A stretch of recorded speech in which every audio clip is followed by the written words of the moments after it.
If you don't mind, we only have 45 minutes, and we have loads to talk about, so I thank you very much for taking your seats.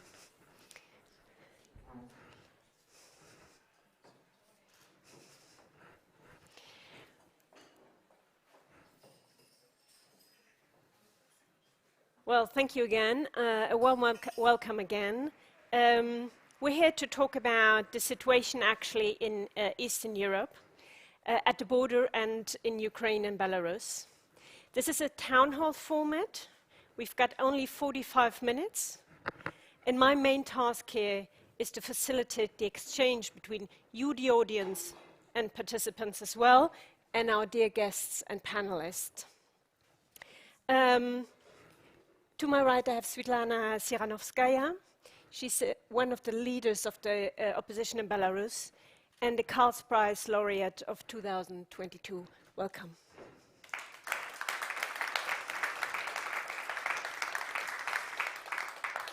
And we also have Carlo Masella. He's a professor for international relations in Munich, an expert for security policies, actually, in the war in Ukraine.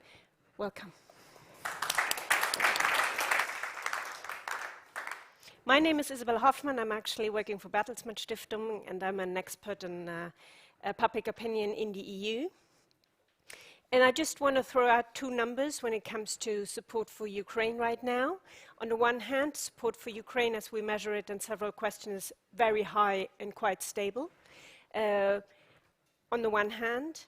On the other hand, what we also see is that very high levels of anxiety right now. So two things can be true at the same time. A determination on the one hand to support Ukraine and Ukrainians in their effort to fight for freedom and democracy, but on the other hand, worries and anxieties are very high on what the situation actually means. And I'd like to bring you into the debate, and maybe you can relate to these numbers as well, and we can check back and see how the situation actually is and how we really should feel about it. So let me, as an introduction into debate, turn to you, Ms. Tsiranovskaya. For more than a year now, all eyes are on Ukraine, right? And in your present, this somehow does not feel right, actually, I have to say. So let me start by asking, how are Belarusians doing right now? How is the opposition doing? How are the people doing? How do they cope with this situation? Yes? No, actually, I would like to tell you that the situation is getting better, but I can't say so. Because now Belarus is facing dual crisis. On the one hand, it's a really humanitarian crisis in our country. The number of political prisoners is growing. And when the war has started, 90% of Belarusians told that we are against the war. So we supported Ukraine in this invasion of Russia to Ukraine. And since then, not only those who have been opposing the regime, but also those who were supporting Ukrainians became enemies to this regime. So our partisans who disrupted railways to stop Russian equipment going to Ukraine, Russian equipment, they now in prisons. People who sang Ukrainian songs or put Ukrainian flags in prisons. People who have been donating to Ukrainian army in prisons. So now people actually have to fight against the regime and against the war. And simultaneously they are declared as extremists, terrorists, just for helping Ukrainians. And this is a massive terror that's going on in our country. On average, about 11 people every day are being detained in prison. Our political prisoners are kept in incommunicado mode, when lawyers for months can't reach prisoners, and lawyers are deprived of licenses, and we don't have access to our friends, to our beloved in prisons. I haven't heard from my husband for more than 2 months. Recently, presidential hopeful Viktor Babarika got to hospital. He was rather beaten, and there were liquid in his lungs. But since then, we don't know anything about him. Where he is he alive at all? Masha Kolesnikova, who's a member of my team, together with Veronika Tsepkala in 2020, she's also kept in somewhere maybe in solitary cell because we don't know what's going on with there.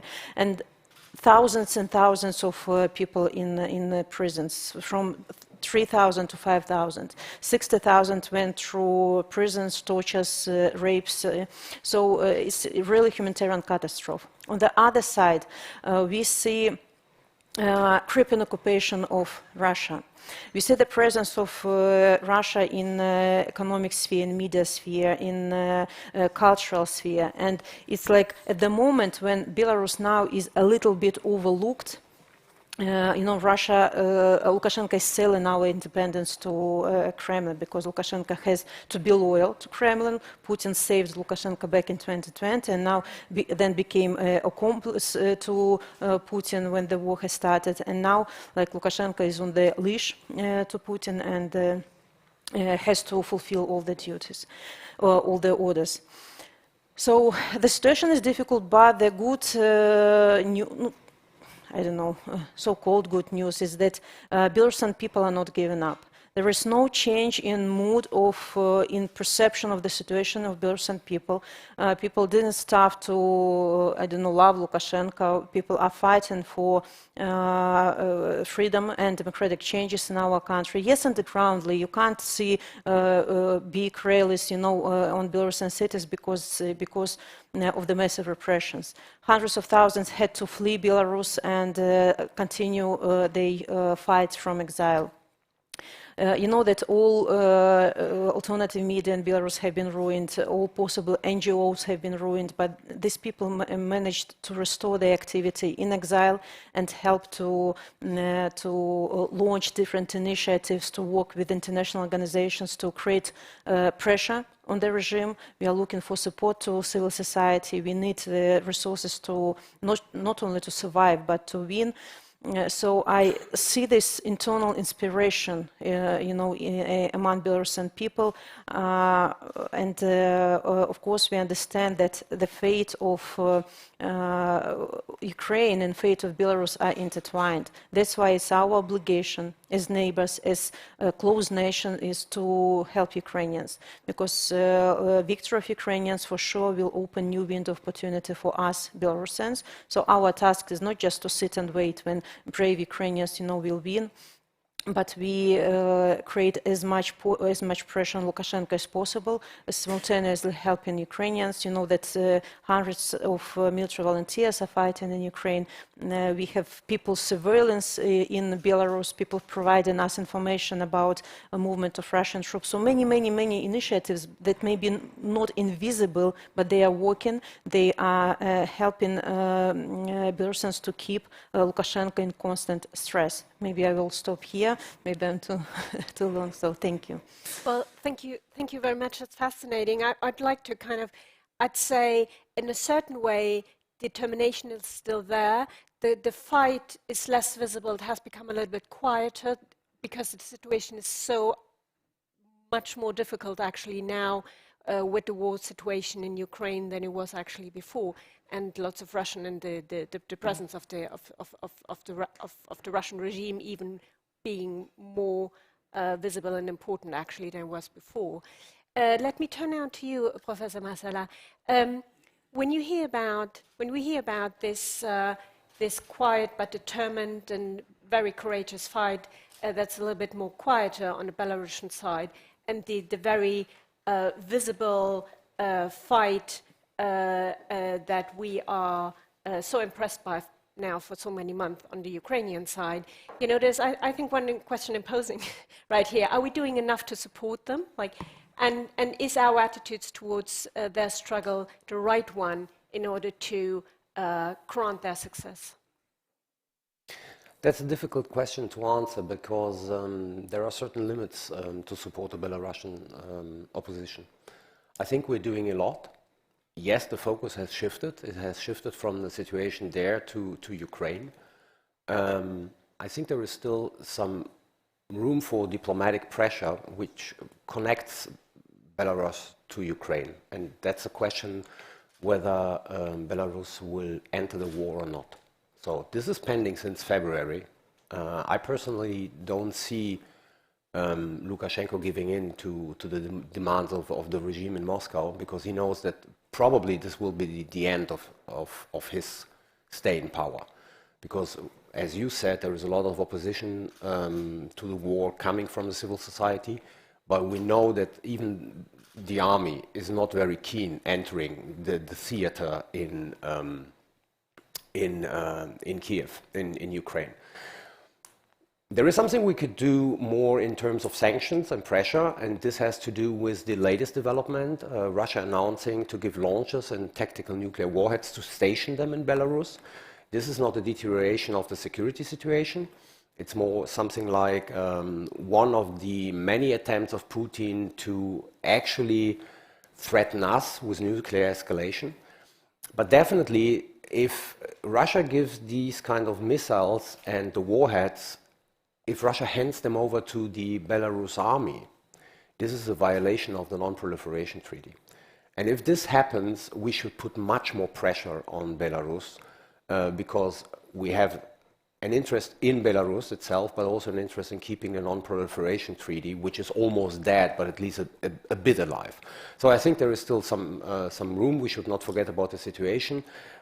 But on the other side, our options are limited right now. Thank you very much. I have a follow-up question. I just would like to encourage you to jot down your questions, because the next time I look around, I hope to see a lot of hands, so that I can bring you into the exchange. So how about the situation in Ukraine? How do you look at it right now? The military situation? Yeah, the military. Well, basically everyone is expecting the offensive of the Ukrainians, and there are, what I would say, unrealistic high expectations about what this kind of offensive could bring about.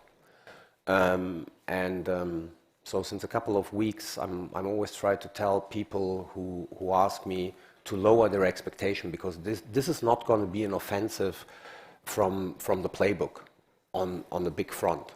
We will see some minor actions. It's going to take weeks, if not even months, before this offensive really plays out. Ukraine has a limited number of soldiers. The Russians had enough time to fortify the defensive positions. So everyone who expects a kind of offensive we saw in the end of July, where basically, the Ukrainians were able to break through the front was collapsing, and they penetrated deep into Russian-occupied territories. This is not going to happen this time.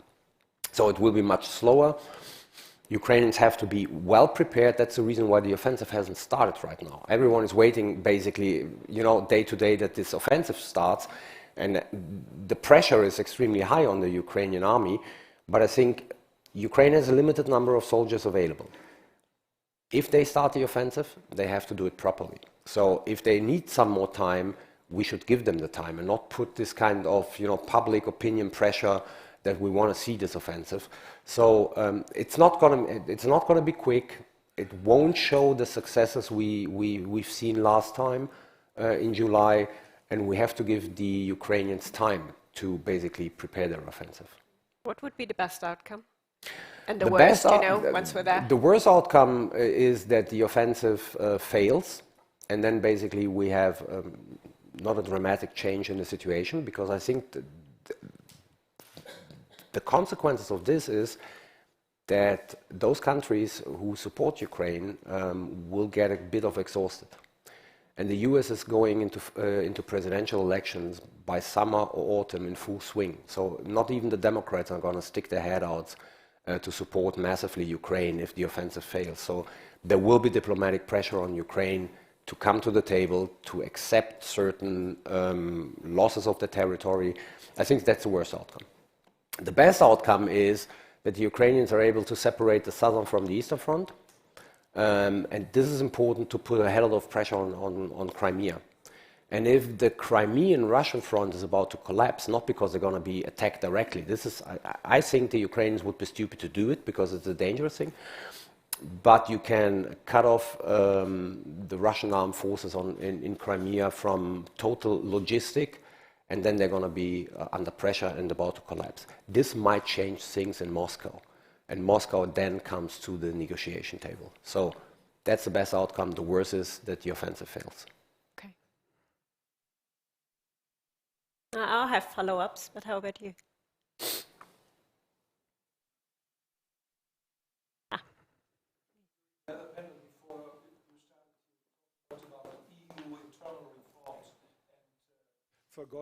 We have forgotten to look to the international dimension, or to the international architecture, which is also changing enormously these days. How do you see the prospects there of, let's say, other players, getting stronger and even replacing the West in terms of a player or the key player, one of the players, in bringing about, let's say, structured results to this war? I mean, is the G20 framework, Lula, Modi, these kind of countries and their interests, are they going to shape also the international architecture through G20 and maybe even the UN, which is in coma in so many ways?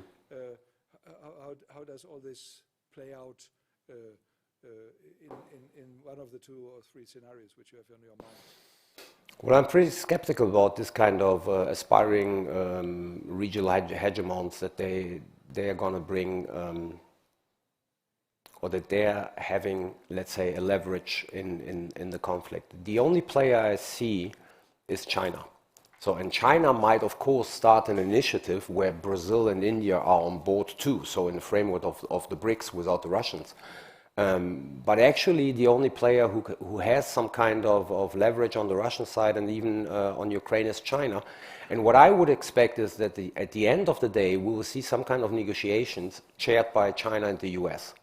So, which of course, I mean, if you look at China, the interesting thing is that China so far has always been extremely reluctant to play the role of a broker in regional conflicts. I mean, they did it once in Sudan, but their investment was directly threatened.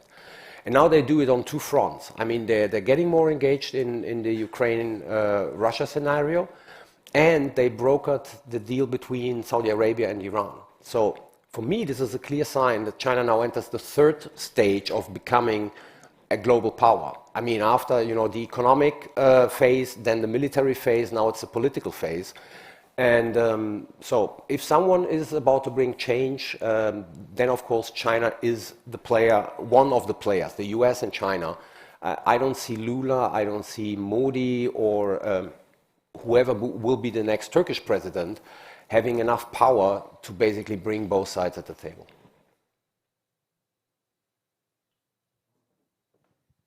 Two questions. One, if you can put your mind, your brain in the brain of Putin, can you imagine what he is thinking about right now? The second question is, what are the real political situation inside Russia that can influence the conflict? The second question I would pass to you because I'm not a Russian expert. I think the problem is that Russia and even Putin probably has realized that he already lost the war, but he can't stop it. And that's the problem. So, I mean, with all the information he has, I mean, there's no way that he doesn't realize that actually he has lost the war already, politically, economically, but even militarily, he has lost the war. But he's the guy who can't stop it because he started it. So, and that's the problem. We are since months into it. Yeah? So, of course, I mean, the best outcome would be that, I mean, honestly, he dies or he will be replaced. Yeah? I don't think replacing Putin means a total change, because this is a neo-imperial regime But the best possible outcome would be that we get a kind of 1970 scenario when the Bolsheviki came into power, and the first thing they did is they basically left the First World War. So, not that the regime changed with the ideology, but probably they're going to realize that it's better to stop the war than to continue the war. With this guy, Putin, I don't see any change. And this is what I mean when I say, you know, the key is Crimea. If Crimea comes under pressure, I can imagine that there are going to be some changes within the regime where at the end of the day, Putin will no longer be in power. Second question. As for Russian people, I'm also not expert, but maybe I'm closer to Russia. You know, for sure, what is evident is that still most of Russian people are supporting Putin and supporting this war. I think that the Russians for many, many years have been poisoned with the chauvinistic and imperialistic ambitions. That we are winners, we are the best nation, we have to restore USSR, you know, no one country from post-Soviet Union countries don't have right to choose their future by themselves. Are you talking about the Russian politicians or the people? The same. People are also of the same opinion. You know, Ukraine is not a separate state. They are part of Russia. Belarus is not a separate state. It's like a worse version of, I don't know, of Russians. They are not nation. You know, they don't have right to choose European future because they belong to us. As if we, it's the same situation among people. Of course, there are small groups of, you know, opposition, you know, in Russian society, but the majority of Russians are still supporting Putin. They can't, you know, they can't realize that they may lose, for example, this war, and understanding that Putin uses Russian nation as a cannon fodder. He doesn't take care about people's lives at all. But you know, this idea, imperialistic idea, is like crazy thoughts, you know, is spreading through the whole Russian society. And I think even after, you know, changing a person, you know, in the government, it will take decades, maybe hundreds of years to change people's minds. I mean, one thing I can add is, this is from the military perspective, that Putin so far, or the regime so far, has been so clever to leave the ethnic Russians out of the war. So, I mean, the ethnic minorities are dying there, not the ethnic Russians. The longer the war takes, the more he needs to mobilize. There will be a situation where he can't basically avoid even to mobilize the ethnic Russians. And this, of course, might change then public opinion if the ethnic Russians are getting the coffins back. Yeah? So we know from Afghanistan, I mean, when Gorbachev came into power, we have the protocols of the first Politburo meeting under Gorbachev, and the main issue was defection from the Soviet army, because at that time, the mobilization was all over the country. And the moment you get to the ethnic majority, and they're losing their children, they're losing their husbands or their brothers, this might cause some kind of civilian protest, which might threaten the regime. But as long as he's able to avoid this, the situation will be extremely stable. But it is a dirty mental trick, right, to link the faith of the leader with the faith of the people. So in a certain way, they take them prisoners in this sort of situation, because the messaging is, if I'm going down, you're going down too, right? I mean, the mental movement would be for the people to kind of understand that that's not true. And I'm definitely not a Russian expert, but from what I know about the media situation, then it's extremely difficult. Well, but this is a society which has been brainwashed since years. Yeah. And if you look at the development from February to today, I mean, colleagues who are dealing with Russia, they are discussing right now the question whether Russia can be called a fascist state. No longer an authoritarian state, but already a fascist state. And this shows a lot what is going on in Russia. And I mean, we have all the experience of Germany. I mean, majority of the Germans, even in January, thought that Germany is going to win this war. Yeah, maybe in this regard, I also want to underline the difference between Belarusians and Russians, because Belarusian society also was tried to brainwashed during the years of governing of Lukashenko. But the fact that we were rather close to Europe, Belarusian students got opportunity to study in European universities. We got opportunity to travel a lot.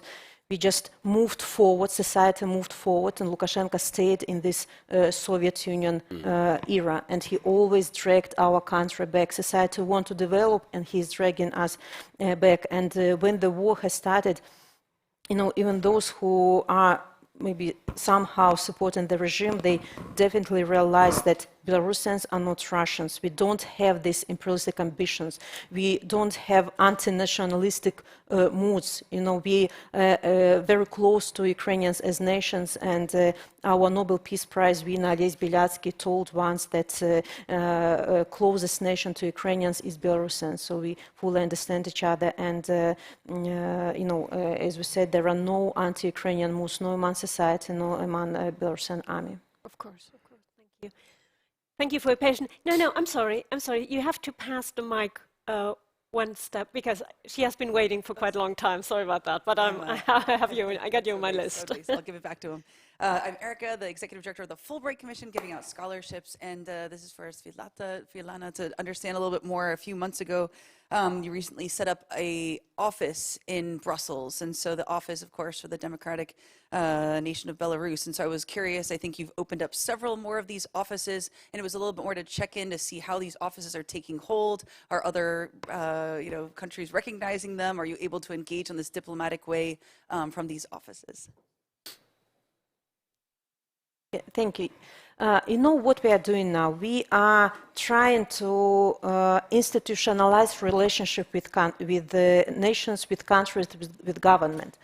We understand that Belarus now is in a rather tricky situation when Lukashenko lost legitimacy. He's not recognized as a leader of Belarus, and there is like leader in exile, government in exile. And our task is to install relationship with the many governments and to help Belarusians. And we try to open offices of democratic forces in different countries to help Belarusians, first of all, who live on this territory, and to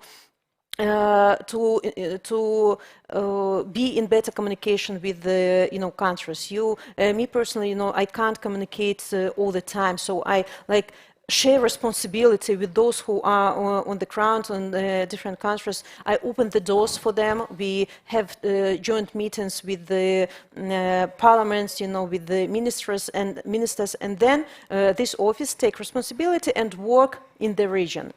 And I'm really grateful to those countries who help us in opening these offices. They understand why it's so crucial, for us. It's about recognition of democratic forces, recognition of Belarusian nation as the voice of Belarus. It's not Lukashenko who can be like representative of Belarus, but people. Yes, now we can't be in presidential palace in Minsk, but we are fighting, to be there. But we have to install this relationship also in advance, because we really want to be a reliable partner in future, and we will have, when this period of changes will come to Belarus, we will have already 100,000 friends all over the world, and institutionalized relationship with countries. Thank you very much. Thanks. Julian Romaneshin. I'm a former fellow of Charlemagne Prize Academy and currently fellow in the Academy of International Affairs in Bonn. Two questions. First to Carlo. You mentioned 2024 presidential elections in the US. If we are confronted with the scenario of the US either withdrawing its support or retreating its leadership from the European theater, do you see any prospect of Europeans stepping up in light of the long-standing objective of building strategic autonomy in security and defense?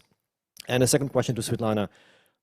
Ukraine has broken diplomatic ties with Russia on the day one of the invasion, on the first day of the invasion last year, but hasn't done so with Belarus, despite Belarus' direct involvement and facilitation of war. Do you think it's a good idea to keep diplomatic ties open between Ukraine and currently Lukashenko's regime? Thanks. Shall I begin? I mean, we have to step up, full stop. And we should have done it already when Biden was elected. Because either outcome will have consequences for Europe. If you read the national security strategy of the Biden administration, it's very clear that Europeans have to take more responsibility for their own defense, because even Biden wants to concentrate on Asia. So if Trump comes into office, or a Trump-like person, then everything will become much quicker, and the lights are going off here in Europe much quicker. We are not prepared for this. We lost time, basically. We are not prepared. We need to step up. We need to start thinking how to do best right now, because in any scenario, even a next democratic administration will not stay to such extent in Europe as they do right now. I mean, we have a presence, US presence right now because of the war. I think the last time it was in 2013 that we had more than 100,000 combat troops and all the material and the stuff and the logistics here in Europe. This is because of the war. Once the war will be over, even a democratic administration will reduce the presence of the US massively. They're not going to withdraw the Article 5 commitment, they're not going to withdraw the nuclear umbrella, but they will basically withdraw the troops. And the burden of containing Russia will be mainly on our shoulders. So, and therefore, in one or the other way, we need to prepare for that, and we need to take up the task. Sorry, is there any realistic scenario we're going to do that? Well, we have all the means available. The point is, there is a lack of political will.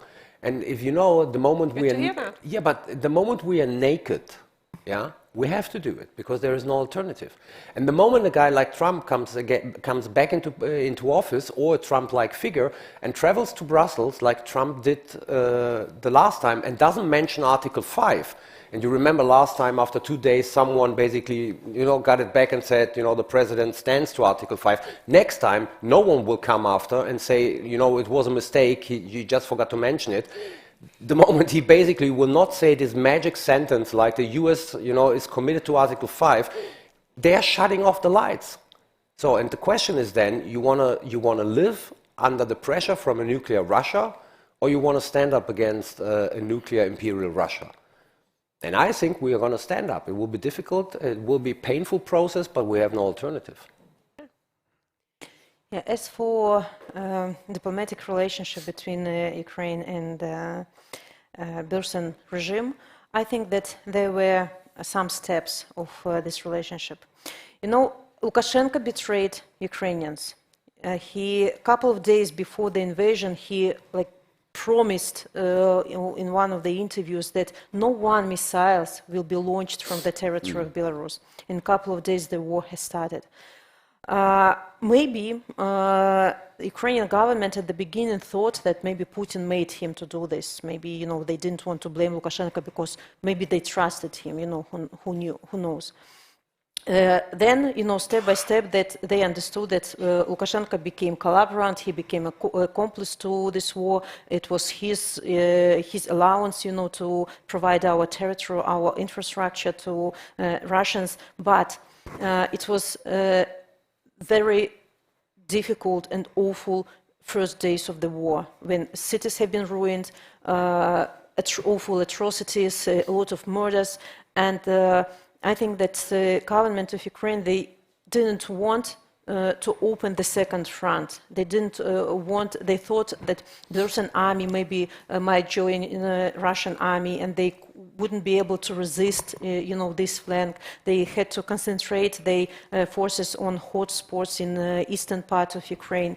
Maybe they left ambassador in Belarus just to stay in touch somehow. I don't know if there really was diplomatic relationship at those times, but ambassador was there till I think that only a couple of months ago, Ukrainian ambassador left Belarus. So at the moment, as far as I know, they cut diplomatic relationship, and I think that government of Ukraine at last, realized who Lukashenko is, that he cannot be trusted, that he will betray Ukrainians, in the second time and later, that the only thing he cares is about his own power. It's not Belarusians or not Ukrainians, it's only his seat, his crown, and knowing that only Putin can support him, can save him, so Lukashenko will never be on the side of Ukrainians.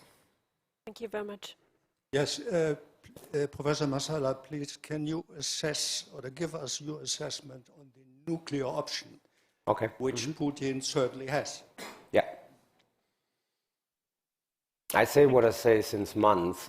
We should not forget that Russia is a nuclear power, but the chances that Russia is going to use nukes are extremely low.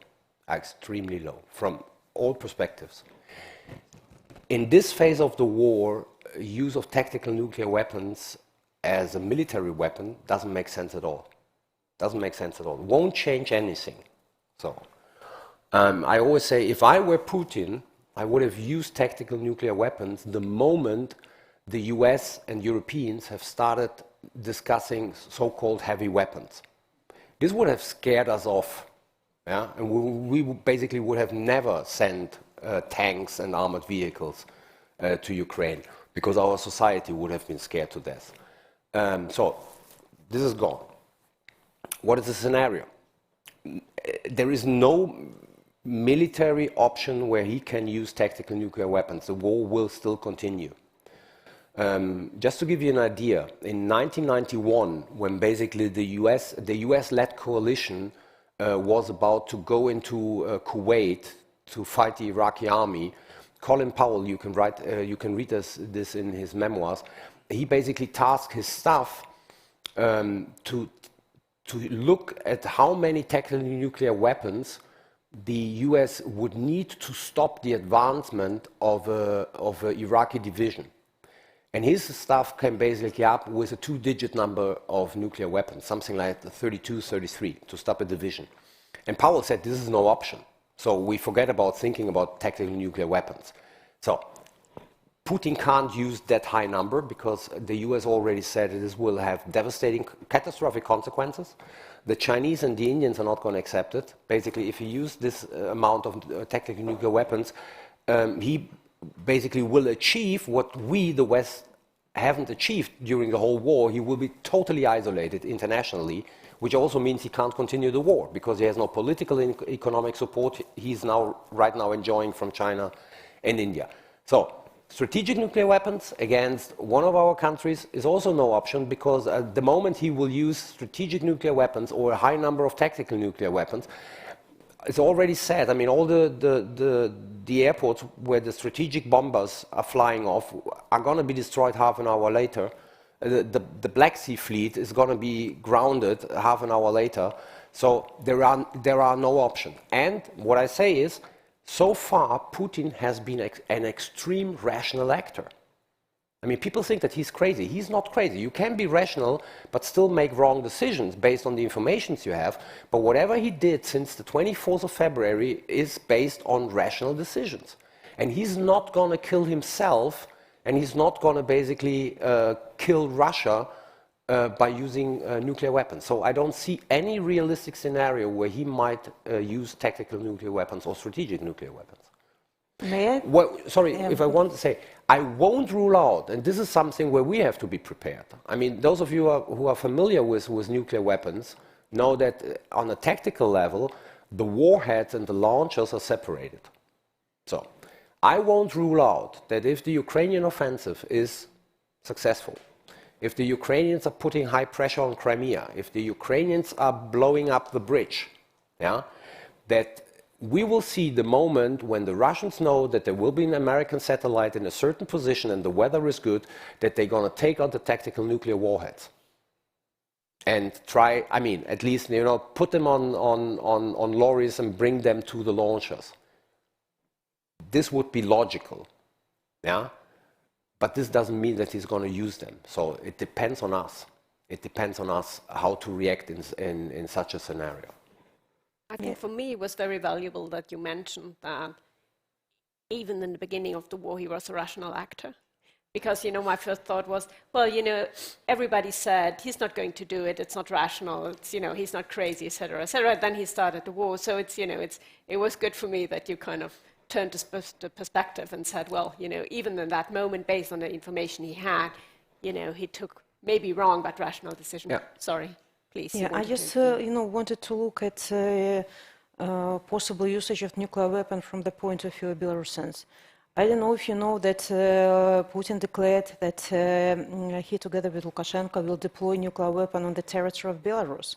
So just in case nuclear tactical weapon will be used from territory of Belarus, and counterattack will be on Belarus. So as if Putin, it's not me, you know, it's Lukashenko who put this red button.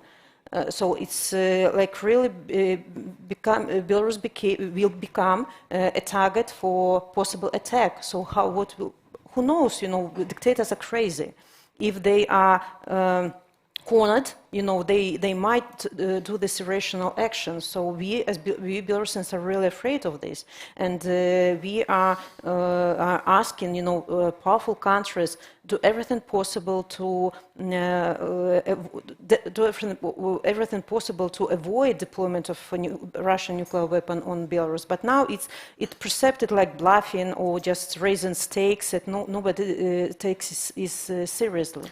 No, I mean, everyone is taking it seriously, but it is a bluff. And the important thing is, and we don't exactly know, because there is a difference. There is this announcement, and if you read the Russian announcement and whatever the Russians said, and even Lavrov said about, you know, the deployment of tactical nuclear warheads and launchers to Belarus, it looks like that the Russians are keeping the control. There is a speech by Lukashenko where basically you can read that the Russians are basically handing these things over to the Belarusian army. And it's not quite clear. I mean, we have no information who's basically in control. I would expect the Russians, but as I said, you know, there is this statement by Lukashenko. You can interpret in the way that he says basically they're giving it to the Belarusian army. And this would make a difference. So the moment it is in possession of the Belarusian army, then of course it would be an attack by Lukashenko. So far, if we assume that the launchers and the warheads are still in possession of Russian units, it is an attack by Putin. And the counterattack won't be on Belarusian territory because it serves nothing to attack Belarusian territory. The counterattack would be still on Russia in that case. All right. Still serious scenarios. So now the floor is yours. After that, we have to take a last round because I think we're almost already out of time, but I'm going to push it a little bit because I feel a lot of energy in the room. So, Antje, and then yes, three of you. I just would like to take a look into the future because, of course, the priority now is to stop this war and to end this war. But even after the war has stopped, Russia will be there. So my question is, what strategy should you now develop for our former relationship with Russia? And what would be, from a Belarus perspective, what do you expect from the EU to be our strategy? How do we about our relationship with Russia in the future? Was that yes? You want to start? I don't think that we will have a relationship with Russia for the decade to come. As long as this regime stays in power, we have no guarantee that after a phase where, I mean, right now, latest number is 97% of the Russian land forces are tied in Ukraine. So something like 65% of their land forces are destroyed in Ukraine. They will need some time to rebuild them. So let's give them 10 years. As long as you have this regime in power, regardless whether Putin leads the regime or someone else, you have no guarantee that after this phase where basically they build up the land forces again, you don't have the next move. So I think the main task for a decade to come is to actually counterbalance Russia and Russia's imperial ambition. And I think we will move to a phase the term is a bit misleading, but it brings a certain kind of picture in the head of most people, or at least of those people who are as old as I am. We will move into a kind of Cold War with Russia. And as long as Belarus is in Russia's pocket, I mean Lukashenko, with Russia and its allies in the region, I think containment of Russia is what we are going to do for a decade to come. And thereby I expect that there will be almost no economic relations. We will keep the sanctions up, or we will have a system of snapback sanctions once there is a kind of a treaty between Ukraine and Russia. Relations on the cultural level, on the civil societal level will be extremely low. So it will resemble much more the relations, let's say, Western Europeans had with the Soviet Union in the 50s and the 60s. This will basically characterize the future. Yeah, as for Belarusian people, as our country, our future is in Europe. And we want to build closer relationship with European countries. And of course, after changes, we will tie all the deals, all the agreements with Russia that have been made by Lukashenko behind Belarusian people's backs. So I don't know how many years it will take to restore relationship, if it will be possible at all. But Belarus is part of European family of countries, and we share European values, and our future is with Europe. One thing which will be upcoming to us, if you look at Central Asia and the Caucasus, where basically Russia is no longer able to play its like hegemonic role it did in the past, whether we liked it or not. But there will be a new ring of fire there. We already see it. I mean, it's not by chance that Azerbaijan attacked Armenia the second time during the war, because the Russian bases in Armenia were emptied and all the material was in Ukraine. You see, if you look at Turkmenistan, Uzbekistan, you see old rivalries are popping up on a very low level. Kazakhstan basically left the Russian-controlled orbit and went to China. I mean, there's going to be some trouble over there. And I would place today a bet that if we meet in 5 to 10 years from now, Russia territorially will be smaller than it is today. So, because, I mean, there is a kind of deal between Moscow and the rest, yeah, which is basically economic aid, and no political influence by the others. So Russia, as we know, when the war started, had a GDP which was the same like Spain. It's not going to have this GDP again. So the old deal, the economic political deal, I mean, won't play out in the future. I don't rule out that some of these autonomous republics want to break up from Russia, and I would not bet that this will go as peaceful, in vertical commas, as the implosion of the Soviet Union went. So I would expect that actually the center would use force to keep them into basically Russia. And the scenario of having several military conflicts on Russian soil in a country which has 6,000 nuclear warheads is nothing which basically entertains me for the future. It will pay my bills, but it doesn't entertain me. More trouble ahead. We can now have a last round of questions. You're taking yours? Okay, way quick. 15 to 4 is the next session starting, and we need to stop before that. So. Very quick, short couple of questions. What do Can you have one? Because there are 2 other people waiting. Yes. Can you, please? Yes.